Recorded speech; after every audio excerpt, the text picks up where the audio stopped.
Gracias por continuar con nosotros en la entrevista central del día de hoy. Vamos a hablar con Oliveiro Espaillat. Él es miembro de la Junta Agroempresarial Dominicana y productor de arroz, no del INDEX, sino del arroz nacional. Usted produce el arroz que se cosecha aquí en República Dominicana y le damos la bienvenida porque el tema del estómago siempre es importante tratarlo y profundizarlo. Qué bueno que puede estar con nosotros aquí en El Despertador. Muy bien, muy buenos días. Bienvenido. Bien. Bienvenido. Y antes de entrar de lleno en el tema del desafío, como planteó el presidente Abinader en su discurso, que tiene los productores de arroz y todo el país, porque es un producto estratégico, nos gustaría que nos diera una visión general de qué significa el arroz para los productores dominicanos. ¿Cuántas personas más o menos trabajan ahí? ¿Cuántas provincias abarca geográficamente la producción de arroz? Para que nos ponga al día. Sí, bien, el arroz es el cultivo más importante en nuestro país. Los dominicanos somos arroz, plátano y básicamente en cuanto a alimentos y las carnes y la habichuela. En el país participa el arroz en 21 provincias de las 32. Wow. 21. Y de esas 21 es el eje de su economía en alrededor de 8 provincias que no podrían estar sin arroz, como es Duarte, Montecristi, La Vega, María Trinidad Sánchez, Sánchez Ramírez. No, señor Noel, supongo. Entonces, además de que es el alimento de la dieta diaria, que sabemos que el dominicano que si no ha comido arroz, no ha comido al mediodía. Así. De que es un alimento social de la cantidad de personas que emplea en toda su producción, en toda su industrialización, en toda su comercialización. Se habla de 90.000 empleos directos, más de 200.000 empleos indirectos. Entonces, nosotros decimos que es la principal zona franca del campo. La cantidad de dinero que genera, mueve más de 40.000 millones de pesos todos los años. Entonces, es un cultivo que nosotros no podemos imaginarnos en este país sin la producción arrocera. Tenemos la amenaza ya que se nos está acercando, lo del DERECAFTA, se ha hablado bastante. Se formó una comisión hace más de 4 años, porque no es que no nos hemos quedado de brazos cruzados, pero es un acuerdo con Estados Unidos, sabemos lo delicado que es, y hubo acercamiento con los países de Centroamérica, porque es un acuerdo de Centroamérica y Estados Unidos, para buscar soluciones debido a la importancia de que es el arroz en nuestro país, que no lo es para los centroamericanos. Para los centroamericanos es el maíz por la tortilla, así como el arroz para nosotros, así es el maíz para ellos. Tampoco es tan importante para los norteamericanos en su consumo, ellos lo producen para exportar. Entonces se ha ido haciendo reuniones en los últimos 4 años, empresas importadoras de insumos, ADOFA, las cooperativas, los productores. No hemos llegado todavía a ningún tipo de qué puede hacerse.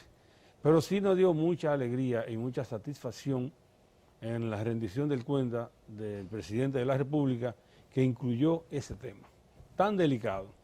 Y se nota que el presidente lo tiene muy claro cuando lo enfoca de esa manera como lo enfocó el 27 de febrero, y donde nosotros nos sentimos muy contentos, los productores, reaccionamos todos de una vez con mucha alegría, porque entendemos que el presidente en estos momentos es nuestro aliado, porque ya es un asunto de alta política, lo que pueda pasar en el sector de si no se llega a acuerdo externo, entonces habría que buscar soluciones internas para que el sector siga, como lo dijo el presidente, el 27 de febrero. Sí, Oliverio, hace ya justamente 20 años, cuando se negoció ese Tratado de Libre Comercio con Centroamérica y Estados Unidos, que fue impulsado por la administración del entonces presidente Hipólito Mejía, un empresario, agroempresario también. En aquella época hubo muchas discusiones, el sector arrocero se pronunció, estuvieron en desacuerdo con mucho de lo que se estaba negociando, pero era una prioridad de la administración dominicana entrar a este Tratado de Libre Comercio, y lo hicieron. con muchas desventajas, decían ustedes en aquel momento, para el sector arrocero. ¿Nos pueden hablar, para que la audiencia nos entienda, de qué estamos hablando? ¿Qué significa el plazo que ya se cumple a partir del 2025, que República Dominicana se comprometió a cumplir, lamentablemente, y cuáles son las propuestas que ustedes hacen para que cuando se llegue el plazo, el sector arrocero no quede vulnerable ante la desgravación, es decir, el retiro de impuestos a la importación de arroz que puede venir de Estados Unidos? En el momento que se firmó, se entendió que en 20 años podíamos preparar nuestro esquema productivo. Lo que pasa es que nuestro esquema productivo, a diferencia de los Estados Unidos, que es con quien tenemos que enfocarnos, son muy asimétricos. Aquí somos productores de 3 hectáreas, promedio, 90%. En Estados Unidos son productores grandes, de muchas hectáreas. Entonces, aquí más de 30.000 productores, y en Estados Unidos 5.000. Entonces, ellos manejan esos comercios, esas áreas grandes, con fines de exportar. Entonces aquí el de nosotros es con fines de consumo. Y como aquí son áreas pequeñas, tenemos más limitaciones para la inversión de equipo, para mecanizar todas las labores, para hacer inversiones ya cuantiosas, porque un productor con 3 hectáreas no puede hacer una inversión muy grande, a menos que se unan y se formen en cooperativas, o que sean colectivos, como una vez fue en los años 80, ese sistema funcionó. Pero ese es otro esquema que habría que entonces que buscarle la vuelta a cómo todos los pequeñitos juntarlo, pero no es fácil, y con la mentalidad de nosotros. Entonces, hay que ver si no hay acuerdo, si no hay soluciones ahora en los días que nos quedan, porque ya apenas nos queda este año y el 24. Ya los mercados estarían abiertos. Y debo decirle que el pueblo cree que va a consumir arroz más barato. Podrá consumirlo más barato los primeros meses, quizá el primer año, pero si se destruiría la producción y dependeríamos de otro país, primero, la seguridad nacional, como lo dijo el presidente en el 27 de febrero, la estaríamos poniendo en juego, que eso conlleva la soberanía alimentaria. Y segundo, cuando ya toman el control otro país, que ya aquí no haya producción, van a poner el precio que ellos quieran. En Estados Unidos, ahora, si usted contacta a un familiar suyo, el arroz está mucho más caro que aquí. Aquí la libra ronda 30 pesos más o menos. El 70% del arroz que se consume, que es el que se vende en saco de 125 libras, que se vende a granel en los colmados. Alrededor de un 27% es el que se vende en fundas en los supermercados con marcas. Ya usted quiere una marca, a usted le gusta esa marca, usted va y la busca en su funda de 1 libra, 3 libras, 5 libras, 10 libras, como usted prefiera. Esa es la que tiene un poquito más, porque ya se tienen unos extras. Menos granos partidos, algunos son vitaminados. Entonces ya usted... Empacado. Exacto. Ya son marcas, exacto, con gustos. Entonces usted paga un poco más ese gusto, pero en la mayoría del país es el arroz a granel. Y el arroz que ronda son 30 pesos. En Estados Unidos, la libra de arroz está sobre los 36 pesos. Entonces, si nosotros dejaríamos depender de otro país, cuando ya tengan el control, ¿qué va a pasar? Van a hacer lo que ellos entiendan. Entonces, ¿qué van a hacer? Los precios subirían. O sea que eso de que vamos a comprarlo más barato, eso puede ser al inicio, pero eso después se caería. Cuando el arroz americano entre al territorio nacional, para que la gente entienda un poquito, va a llegar sin impuestos, por lo tanto, se ve como una competencia desleal con la producción nacional, porque ellos incurren en gastos que no le permitiría venderlo al mismo precio que ese importado, ¿verdad? Así es, con la entrada del DERECAFTA. Los subsidios que le dan a los norteamericanos, como son productores ya grandes y el gobierno estimula la producción, esos subsidios hacen que el costo sea menor, entonces eso es lo que nos afectaría a nosotros. productos subsidiados que nos van a Claro. importar y nos van entonces a aplastar la ¿Y producción de ustedes no nosotros. se han acercado al gobierno pidiendo las mismas facilidades que le darán a los que están en el acuerdo del DR-CAFTA y ya como grupo, porque guerra avisada no mata soldados, ustedes ya han empezado a tomar previsiones porque un año y pico se va volando? ¿Se han acercado al gobierno a ver si le dan las mismas facilidades? Si lo han hecho, ¿cuál ha sido la respuesta? Fíjese, sin haber llegado el DR-CAFTA, ya el gobierno ha tenido que ayudar al sector. Por el problema de la guerra de Rusia y Ucrania, los fertilizantes Se dispararon. triplicaron su precio.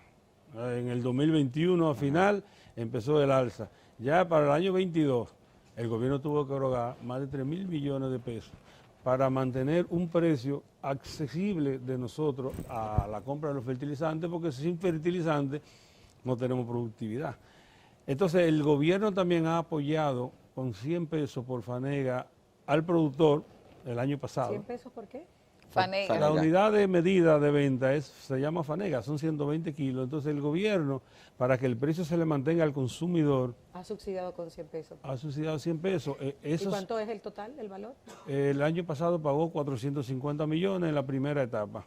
En la segunda etapa son 300 millones, que esa es una de las cosas también que queremos apelar al presidente, que esos 300 millones no se han pagado y los productores estamos exigiendo Ah, y se lo deben todavía. que se lo de la segunda etapa del año pasado. Entonces hay unas quejas de que ese dinero hace falta al sector, también hace falta el pago de la pinoración, que ya tenemos 5 meses de atraso, y eso significa 372 millones de pesos, que también esas son las cositas que ahora están haciendo falta para que el sector mantenga su dinamismo.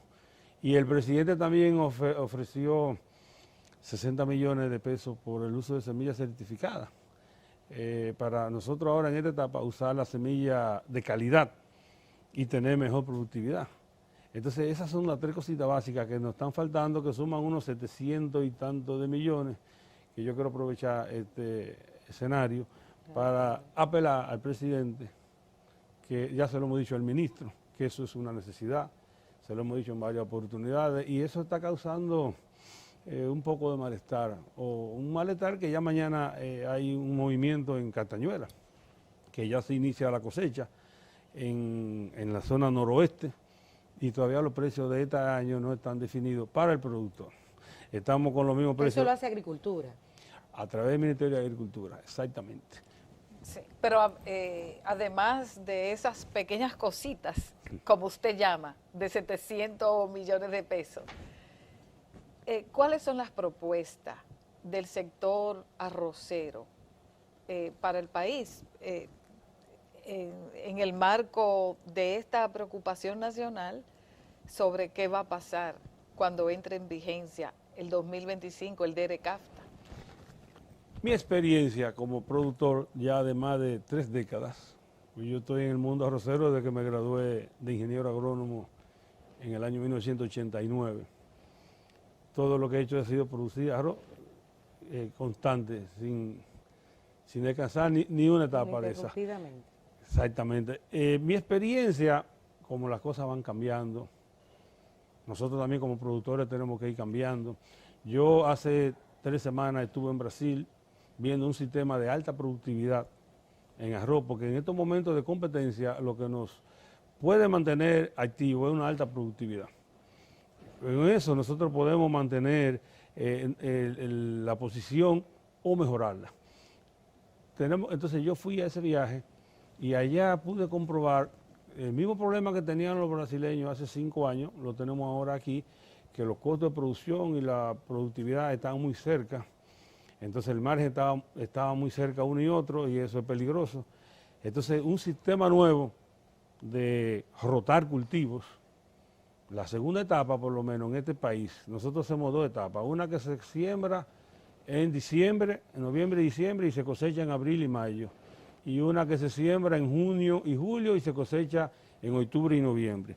De cada 6 meses, ¿no? Sí, 2 veces en el año, exacto. La segunda, por las altas temperaturas, está afectando los rendimientos. Y los rendimientos ya en los últimos años se nos están quedando.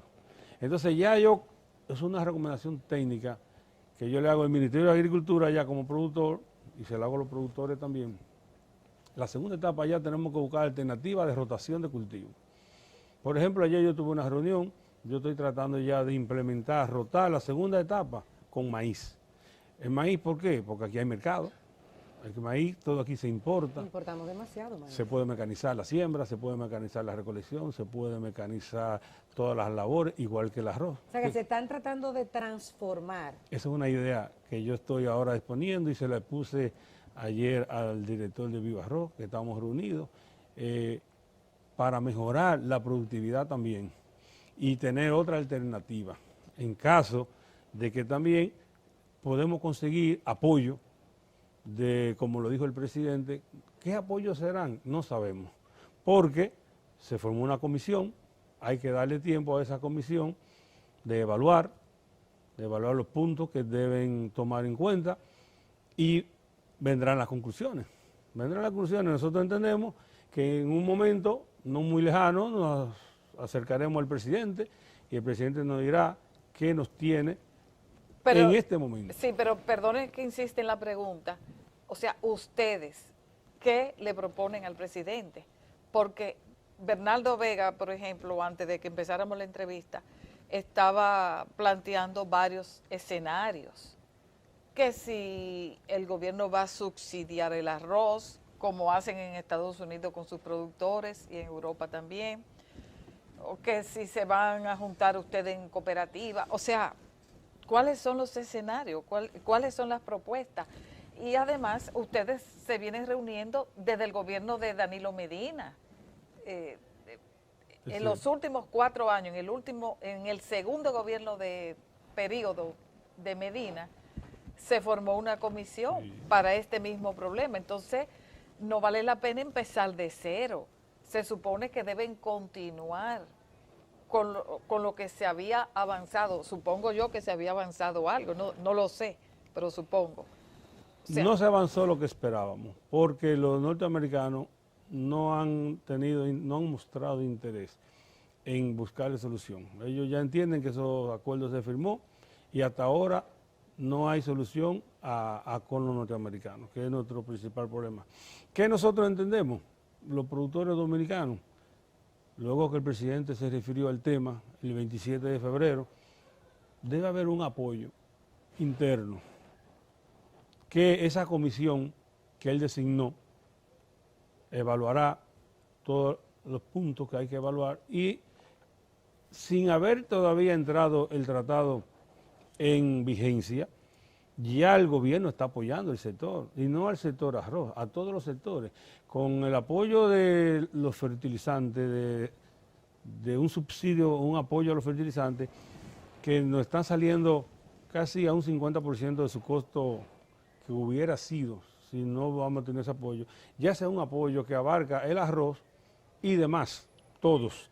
Entonces, con el apoyo de los 100 pesos por cada fanega, con la tasa cero que está haciendo el Banco Agrícola, que también está financiando con tasa cero, con el apoyo al uso de semillas certificadas, esos son puntos. O sea, ya el gobierno está subsidiándolo, en otras palabras. Nos está apoyando. Aunque hay parte del subsidio que todavía lo debe.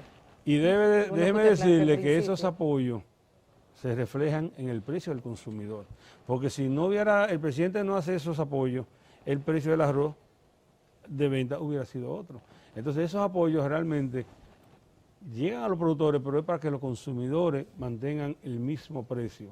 Como usted ha visto, el arroz en los últimos 10 años ha tenido el mismo precio. El arroz nunca se habla de que se subió, se suben los plátanos y vuelve bajan, se suben los pollos y vuelve bajan, pero el arroz, usted se fija que siempre ha estado estable. Fruto del programa de pignoración que mantiene estable al productor, al industrial y al precio del consumidor, que ese es el objetivo de ese programa. Entonces vendrán programas para mantener el sector estable, como lo dijo el presidente, que el arroz sigue.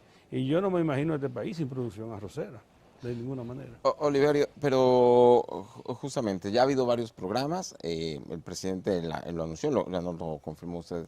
Ahora se anunciaron la ayuda, los 450 millones de de pesos por cada fanega que se le iba a dar a los productores, pero lo que no hemos visto tampoco es apoyo en cuanto a la maquinaria de producción, si la ha habido o si será necesaria, porque, como usted también mismo lo dice, es muy difícil que Estados Unidos se abra una renegociación de este Tratado de Libre Comercio. Quizás haya algún tipo de medidas para mitigar, pero difícilmente van a renegociar.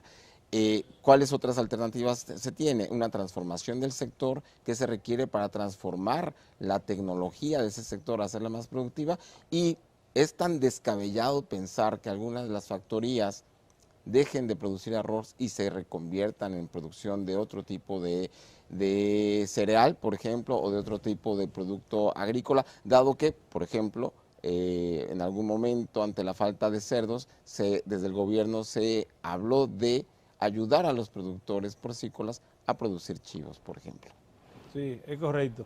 Una alternativa para este problema es la mecanización de las labores, tanto por el DERCAFTA como por la mano de obra dominicana.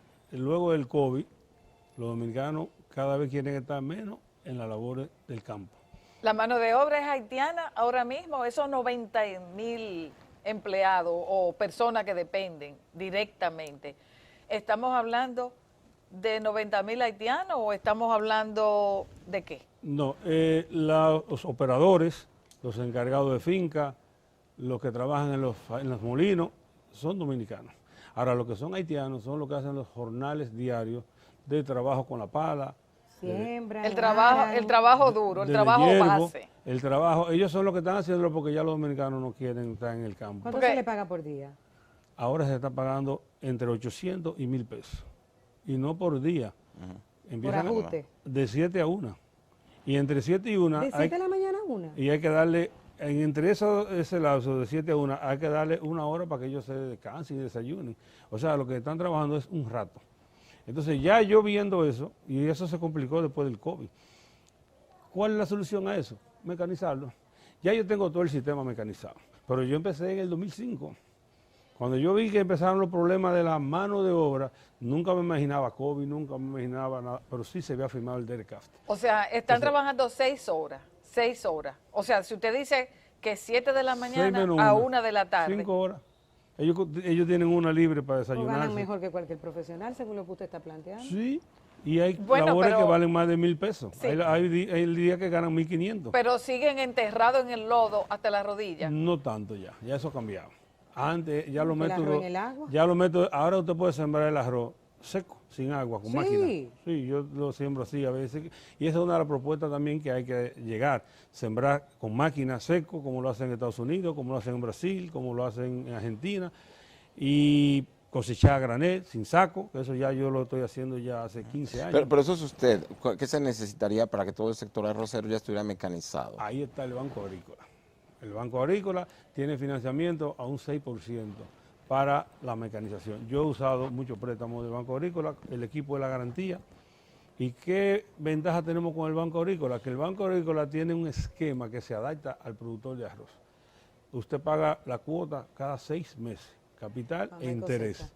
Entonces yo coseché, tengo que pagar esa cuota de ese tractor, capital e interés, voy y pago mi cuota de la producción.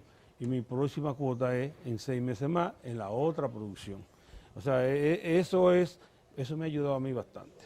La mayoría, todos los equipos que yo he comprado, lo he comprado con la banca, sea agrícola o sea con la banca privada, porque son costosos. ¿Ustedes han hecho estimaciones o no con relación a cuántos productores nacionales irían en la primera etapa a la quiebra, o simplemente están esperando que llegue el 2025 para empezar a cuantificar?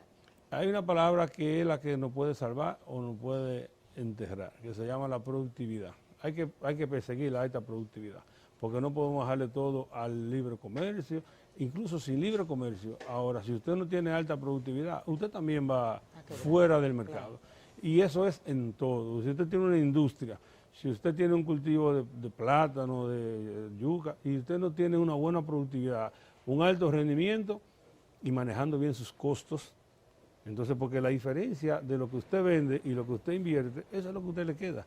Si usted no maneja bien esa parte de lo que usted invierte y lo que usted vende, entonces está corriendo un riesgo de salir de la actividad. Pero no han hecho estimaciones ustedes. Bueno, quienes son más afectados con el Tratado de Libre Comercio son los productores pequeños. Los pequeños. Más pequeños, porque los más pequeños los insumos les salen más costosos. ¿Cuántos pequeños tenemos? La mayoría, 90%. Son pequeñitos de 3 hectáreas. Y después de 10 a 30 hectáreas hay como un 6%. Y ya más de 30 hectáreas es 2 o 3%. ¿Solo se importaría arroz? ¿O hay otros productores locales también que serían afectados? Seríamos afectados, nada más no los productores, porque en esas provincias que dependen del arroz, ahí van a ser afectados la ferretería, la farmacia, los centros médicos. Entonces, si cambiamos de arroz a otro cultivo, vamos a plátano o vamos a yuca, tenemos agua, que esa es una ventaja. Entonces, si nos vamos todos, 1.300.000 tareas son de arroz. Si esas se van a la mitad plátano, entonces el precio de los plátanos se va a caer porque va a haber una abundancia. A menos que no hagamos un sistema de producir cultivos de exportación, que eso sería lo ideal, pero eso tiene otro tema. ¿Cuáles serían esos rubros? ¿Lo de exportación? No, eso habría que analizar los mercados, porque más difícil que producir es el mercado. Antes de usted sembrar, lo primero que usted tiene que tener claro es el mercado. ¿Por qué el arroz aquí es interesante y los plátanos? Porque tienen su mercado, seguro, aquí. Todo el arroz se consume. Pero, Oliverio, ¿no sería importante comenzar también a diversificarse? Porque hoy en día es impensable que una familia dominicana se sienta a comer y no haya arroz, pero hace 60 años no era así. Como ocurría justamente con el cerdo, hace 60 años era el producto básico de la dieta dominicana y gracias a la fiebre porcina del 78, hoy es el pollo, el producto esencial de la comida dominicana. Eventualmente no sería necesario comenzar a diversificar y que ya la bandera, el plato nacional, no sea solamente arroz y habichuelas, sino comenzar con otros productos y de esa manera los productores también comenzar a diversificar y cambiar de rubros. Y eso es asunto de cultura y ahí es más complicado, cambiarle la mente al pueblo. Yo lo que diría, diversificar con la segunda etapa, que es la que nos está yendo con baja productividad por efecto del clima, que ya eso no lo maneja ninguno de nosotros, rotar a otro cultivo, llámese maíz, sorgo, ya eso necesitaría una planificación con el Ministerio de Agricultura y los técnicos y ver qué opciones y planificado. Hay zonas que son puras de arroz, bajo Yuna, que es una tierra muy húmeda, bajo Yaque.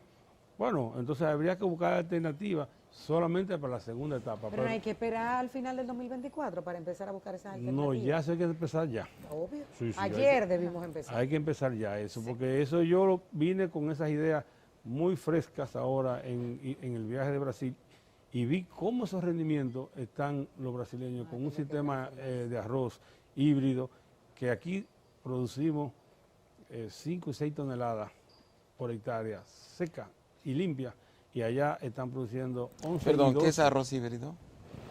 Es un sistema nuevo, son cruces para lograr la alta productividad.